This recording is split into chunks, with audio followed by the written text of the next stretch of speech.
Hello everyone, this is प्रीति। स्वागत है आपका आपके अपनी यूट्यूब चैनल लेट्स कम्पीट में। आज हम डिस्कस करेंगे कुछ इंपॉर्टेंट एमसीक्यूज जो कि बेस्ड होंगे पियाजे, कोहलबर्ग एंड वाइगॉस्की थ्योरी पे।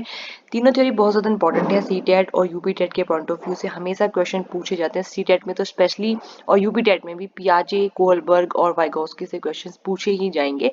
तो इसलिए बहुत ज़रूरी है आपको ये क्वेश्चन को देखना। इससे पहले आप ये थ्योरीज को सबसे पहले आप देखें और आपको ये थ्योरी हमारी प्लेलिस्ट में मिल जाएंगी। तो वहाँ से आप पहले थ्योरी पढ़ना, उसके बाद आप जो आप क्वेश्चन करेंगे तो आपको बहुत ईजी होगा क्वेश्चन को समझना।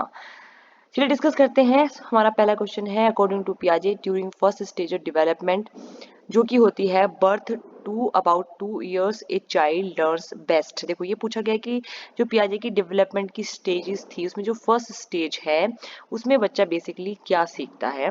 तो हमारे ऑप्शन है, बाय कॉम्प्रीहेंडिंग न्यूट्रल वर्ड्स को सीखता है, समझता है, by thinking in an abstract fashion. ये तो बिल्कुल नहीं होता, ये तो लास्ट वाली जो स्टेज होती है पियाजे की उसका है कि एब्स्ट्रैक्ट थिंकिंग बच्चे के अंदर डेवलप होगी। थर्ड है, by applying newly acquired knowledge of languages और बाय यूजिंग द सेंसेस। देखो 0 से लेकर के 2 साल का बच्चा क्या सीख सकता है, तो वो हमेशा अपने सेंसेस से सीखता है। ये उसका डेवलपमेंट स्टेज का करेक्टरिस्टिक्स है कि 0 से 2 साल का बच्चा जो है सेंसेस से सीखता है। इसी वजह से इसको हम सेंसरी मोटर स्टेज भी कहते हैं कि अपने सेंसेस को और मोटर स्किल को यूज करके बच्चे सीखते हैं। मतलब छोटा बच्चा कैसे सीखता है, देख करके सीखेगा, आई उसकी सेंसेस है, सुन करके सीखेगा, कान उसके सेंसेस है, या अगर अगर हम बात करें कि उसको ठंडा गर्म का एहसास कैसे होगा तो टच करके पता चलेगा। तो अपने सेंसेस से ही बच्चा सीखता है 0 से 2 साल की उम्र में। तो इसका करेक्ट आंसर होगा ऑप्शन नंबर 4। और देखो पियाजे से, आई थिंक अगर आपने पियाजे अच्छे से पढ़ा है तो एक भी क्वेश्चन आपका पियाजे से गलत नहीं होगा। बहुत ही ज्यादा सिंपल थ्योरी है पियाजे, वाइगॉस्की एंड कोहलबर्ग। तो आपके बिल्कुल एकदम फ्री के नंबर आप समझ रहे हैं, लेकिन ये तीनों के तीनों थ्योरीज आपको करके जानी ही है। चलिए क्वेश्चन नंबर 2, अकॉर्डिंग टू पियाजे the process by which the cognitive structure is modified is called as. ये पूछा गया कि पियाजे के अकॉर्डिंग की जो प्रोसेस होता है जिससे कोग्निटिव स्ट्रक्चर मॉडिफाई होता है उसे हम क्या कहते हैं। देखो इंपॉर्टेंट है, ये मैं डिस्कस करा चुकी हूँ, अकोमोडेशन, एसिमिलेशन, परसेप्शन या स्कीमा। तो इसका जो करेक्ट आंसर होगा वो होगा अकोमोडेशन। अकोमोडेशन के अंदर क्या होता है कि कोग्निटिव स्ट्रक्चर्स मॉडिफाई होते हैं। बाकी आप वीडियो में जाकर के देखें, अकोमोडेशन एसिमिलेशन डिटेल में आपको मिल जाएगा, तब आपको क्लियर होगा कि अकोमोडेशन, एसिमिलेशन, स्कीमा ये है क्या है। देखो ये तीनों एक तो आपको पढ़नी है। अगर मैं पियाजे की बात करूं, स्कीमा, एसिमिलेशन एंड अकोमोडेशन क्या होती है, साथ ही इसकी डेवलपमेंट स्टेज के कैरेक्टरिस्टिक, बस ये चार चीजें, दो चीजें आपको पढ़नी है। जब आप ये पढ़ लेंगे तो आपकी पूरी पियाजे की थ्योरी कंप्लीट हो जाएगी। अच्छा, पीछे आपको पटाखों की आवाज़ आ रही होगी तो उसको प्लीज़ अभी इग्नोर करना, बिकॉज मैं इसी वजह से 2-3 दिन से वीडियो नहीं बना पाई थी क्योंकि बहुत ज़्यादा नॉइस था। लेकिन फिर भी हमें अपना कंटिन्यू तो करना है, पढ़ाई तो करनी है। तो इसलिए चलिए क्वेश्चन नंबर 3 देखते हैं। अगर आपको वीडियो पसंद आती है तो प्लीज़ वीडियो को ज़्यादा से ज़्यादा लाइक करें, शेयर करें, चैनल पर नए हैं तो चैनल को सब्सक्राइब करें एंड फीडबैक देना ना भूलें, कमेंट करना ना भूलें। चलिए question number 3 is, according to Kohlberg thinking process involve in judgements about questions of right and wrong is called. ये पूछा गया कि जो थिंकिंग प्रोसेस होता है जजमेंट के अंदर राइट और रॉन्ग को करने का, मतलब कि ये सही है, ये चीज़ गलत है, ये जो आप क्वेश्चन करने लगते हैं वो अपने थिंकिंग प्रोसेस से, तो बेसिकली वो है क्या, क्या कहा जाता है इसको, morality cooperation, moral reasoning, moral realism, moral dilemma. तो इसका जो करेक्ट आंसर होगा वो होगा ऑप्शन नंबर 2, मोरल रीजनिंग इसको कहा जाता है। ये आप ध्यान रखेंगे, ये कोहलबर्ग है। हालांकि मैंने आपको कोहलबर्ग देखो अभी तक पढ़ाई नहीं, हो सकता है मैं नेक्स्ट वीडियो कोहलबर्ग के ऊपर ही लेके आऊँ, लेकिन पियाजे हम बहुत अच्छे से पढ़ चुके हैं और हम पढ़ चुके हैं आपकी वाइगॉस्की।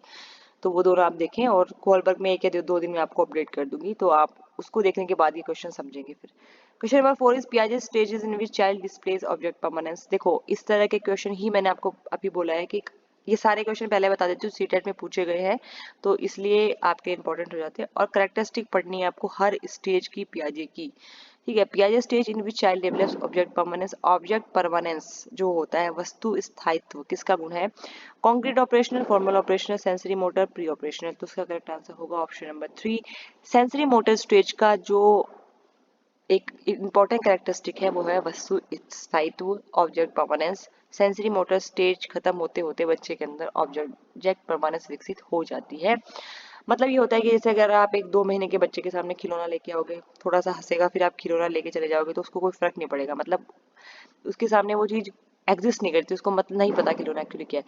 लेकिन जब बच्चा धीरे धीरे एंड तक पहुंच जाता है, सेंसरी मोटर स्टेज के 2 साल तक का हो जाता है, तब वो रोएगा चीज़ों के लिए। मतलब जब उसके सामने आप सपोज मोबाइल लेके जाओगे, फिर मोबाइल हटा लोगे, तो वो रोएगा, उसको पता है कि ये चीज़ मेरे सामने थी अब नहीं है, तो उसको कहते हैं वस्तु स्थायित्व का होना। 5 देख लेते हैं question number, scaffolding in the context of learning theories refers to, देखो स्कैफोल्डिंग वाइगोस की अगर आपने थ्योरी पढ़ी है, स्कैफोल्डिंग आपने जरूर पढ़ा होगा। जेडपीडी के अंदर आता है, जोन ऑफ प्रोक्सिमल डेवलपमेंट के अंदर आता है स्कैफोल्डिंग। स्कैफोल्डिंग बेसिकली है क्या? ऑप्शन है आपके temporary supports in learning by adult, ascertaining the cause of mistake done by students, simulation teaching, recapitulation of previous learning। तो इसका करेक्ट आंसर होगा option number 1, temporary support in learning by adult. इसके folding का मतलब ये होता है कि जब बच्चा सीख रहा होता है, वाइगोस्की क्या कहता है कि बच्चा सोशलाइजेशन से सीखता है, सामाजिकरण से सीखता है, सोसाइटी से सीखता है, समाज से सीखता है। तो कुछ बच्चों, कुछ चीजें ऐसी होती है जो बच्चे खुद ब खुद कर लेते हैं, लेकिन कुछ चीजें ऐसी होती है जिनके लिए बच्चों को जरूरत पड़ती है किसी सपोर्ट की, अपने एल्डर्स की। ठीक है, एडल्ट की सपोर्ट की जरूरत पड़ती है, उसको हम स्कैफोल्डिंग कहते हैं। जैसे कि अगर जो एक छोटा बच्चा है, वो साइकिल चलाना अपने आप तो नहीं सीख सकता, उसको स्टार्टिंग में उसके पापा मम्मी कोई ना कोई साइकिल चलाना सिखाएगा, आगे वो बैठेगा, पीछे से उसको धक्का देंगे या जैसे भी है। तो वो होती है एक तरीके की स्कैफोल्डिंग। उदाहरण मैं सिर्फ दे रही हूँ कि आपको जो चीज़ आपको नहीं आती, कभी कभी आपको एक टेम्पोररी सपोर्ट लेना पड़ता है अपने टीचर से या अपने मतलब किसी भी एडल्ट से, तो वो होती है टेम्परेरी सहायता, temporary help, scaffolding.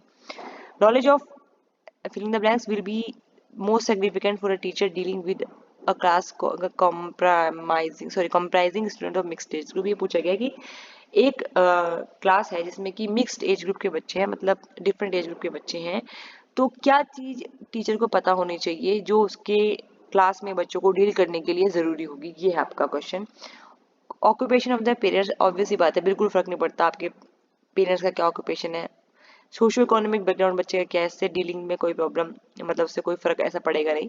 Cultural background, development stage, तो देखो अगर हमने कह दिया कि मिक्स्ड एज ग्रुप के बच्चे अगर आपको पढ़ाने हैं, कोई 3 साल का बच्चा पढ़ाना है, कोई 5 साल का, कोई 10 साल का, कोई 15 साल का, तो आपको मतलब टीचर को डेवलपमेंट स्टेज की नॉलेज होनी जरूरी है। उसको पता होना चाहिए कि किस स्टेज के बच्चे कैसे बिहेव करते हैं और मुझे किस स्टेज के बच्चे को कैसे पढ़ाना है, तभी आप मिक्स्ड एज ग्रुप को पढ़ा पाओगे। तो करेक्ट आंसर होगा ऑप्शन नंबर 4, डेवलपमेंटल स्टेज। 7 देख लेते हैं, which of the following implications can not be derived from Piaget's theory of cognitive development. पियाजे की थ्योरी जो है कॉग्निटिव डेवलपमेंट की, इसमें से क्या एप्लीकेशन उससे डिराइव नहीं होती है? Discovery learning, need of verbal teaching, sensitivity to children, readiness to learn, acceptance of individual difference. तो करेक्ट आंसर होगा नीड ऑफ वर्बल टीचिंग। पियाजे थ्योरी कहीं भी वर्बल टीचिंग को बहुत ज्यादा मतलब एक तरीके से फोकस नहीं करता, या ये हम उससे इम्प्लीकेशन नहीं निकाल सकते हैं पियाजे की थ्योरी से। Question number 8, in the context of language development which of the following areas was underestimated by पियाजे। ये सारे क्वेश्चन सीटेट में आए हुए हैं, मैं रिवाइज कर देती हूँ, इसलिए आपको थोड़ा सा ध्यान देना है सारी थ्योरीज के ऊपर। देखो पियाजे ने कौन से एरिया को कम महत्व दिया, सीधी सी क्वेश्चन हमारा ये है लैंग्वेज डेवलपमेंट में, भाषा विकास में। Egocentric speech, active construction by child, heredity, social interaction. तो उसका करेक्ट आंसर होगा सोशल इंटरेक्शन। देखो जब भी लैंग्वेज डेवलपमेंट की बात करें, अगर आप वाइगोस्की की बात करते हो, वाइगोस्की की बात करते हैं सोशलाइजेशन की, समाजीकरण की। वाइगोस्की कहते हैं कि बच्चे का विकास होता है समाज से, बच्चे की भाषा का विकास होता है सोशल इंटरेक्शन से, समाज से। पियाजे कहीं भी सोशलाइजेशन को वो फोकस नहीं करते हैं, तो इसलिए करेक्ट इसका आंसर होगा ऑप्शन नंबर 4, पियाजे ने कम महत्व दिया है सोशल इंटरेक्शन को। 9 question, theory of social learning emphasizes on which of the following factors. जो सोशल लर्निंग है, ठीक है, जिससे समाज से जो आप सीखते हैं, वो बेसिकली किस फैक्टर के ऊपर सबसे ज्यादा फोकस करती है? नेचर, प्रकृति, नर्चर माने पालन पोषण, एडेप्टेशन या इमेंडेशन। तो इसका करेक्ट आंसर होगा वो होगा ऑप्शन नंबर 2, नर्चर, मतलब पालन पोषण के ऊपर सोशल लर्निंग सबसे ज्यादा जो है फोकस करती है। Question number 10, the fact that children requires culturally relevant knowledge and skills attributed to Vygotsky होगा इसका करेक्ट आंसर। देखो ये पूछा गया है कि ये बेसिकली ये है कि the fact that children require culturally, ये कहते हैं कि बच्चों को जरूरत है कल्चरली रेलेवेंट नॉलेज की, मतलब उसको संस्कृति का ज्ञान होना चाहिए, उसकी स्किल को सुधारने के लिए। तो ये बेसिकली कौन फोकस करता है, देखो कल्चर के ऊपर, समाज के ऊपर एक ही व्यक्ति ने सबसे ज्यादा फोकस करा है। अगर बच्चे का विकास की बात करूँ तो वो है वाइगॉस्की। वो कहते हैं समाज से विकास होता है, संस्कृति से विकास होता है, तो वाइगॉस्की इसका करेक्ट आंसर होगा। इसलिए मैं कहती हूँ कि क्वेश्चन को देखने से पहले आप थ्योरीज पढ़ेंगे, तभी आपको चीजें बहुत अच्छे से क्लियर होंगी। तो आई थिंक मुझे ये डिस्कस करना था कुछ क्वेश्चंस, और आप जल्दी जल्दी से वीडियो लेके आएंगे बिकॉज एग्जाम बहुत नजदीक आने वाले हैं आपके। तो आई होप आप अच्छे से तैयारी करें, आपकी प्रिपरेशन अच्छे से चल रही होगी। जल्दी मिलते हैं अगली वीडियो, तब तक के लिए बाय।